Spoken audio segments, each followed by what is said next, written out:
Hey guys, Chris here. And Andrew. We're here to talk to you about stress. Everyone's likely to have experienced stress in their life. And if you're a university student, you're stressed almost every day.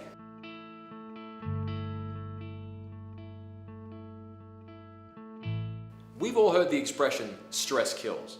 But did you know? According to mentalhealth.net, stress causes the complex system of cells and organs called the nervous system to produce white blood cells to combat infection and disease. However, as you continue to stress, the immune system becomes overloaded and quickly suppressed, leaving you more susceptible to infection and disease than ever before.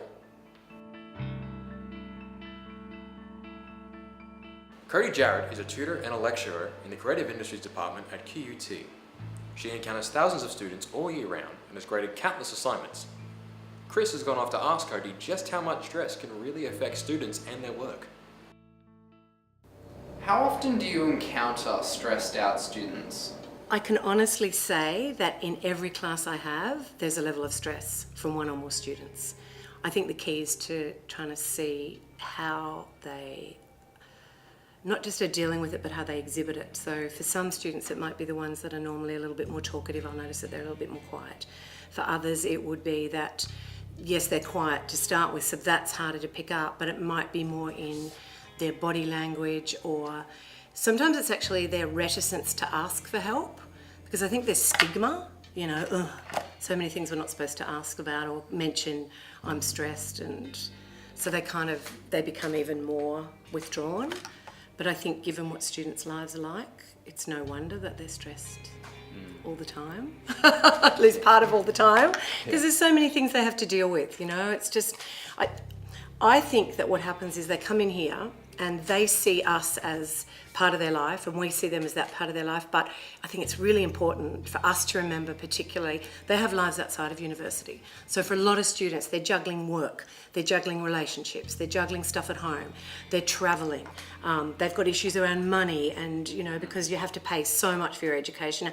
These are huge things, so I think that it's really important to get a little bit of perspective, especially from our point of view, to go, well, there's all those factors, and on top of that, get your assignments in, and you better get a good grade, which, I have issues around that too, because it's like, do the best that you can do, so I think it's constant. Crying, mental breakdowns. My last minute assignments normally. Crying by yourself. Like work. Normally you have to take all the painful things by alone. Doing anything under pressure. Leaving stuff to the last minute. Probably assignments that I don't understand. When things are kind of like toppled on top of you. Night before an assignment, how started it? When my parents wanted to be a doctor, but I was like, I want to be a film artist. I have to do things that I don't like to do. Probably when I was doing a course that I didn't want to do.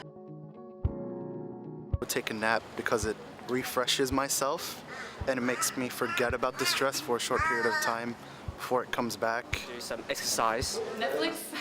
Netflix. Getting into it, making sure that I'm focused. So just stop doing the work.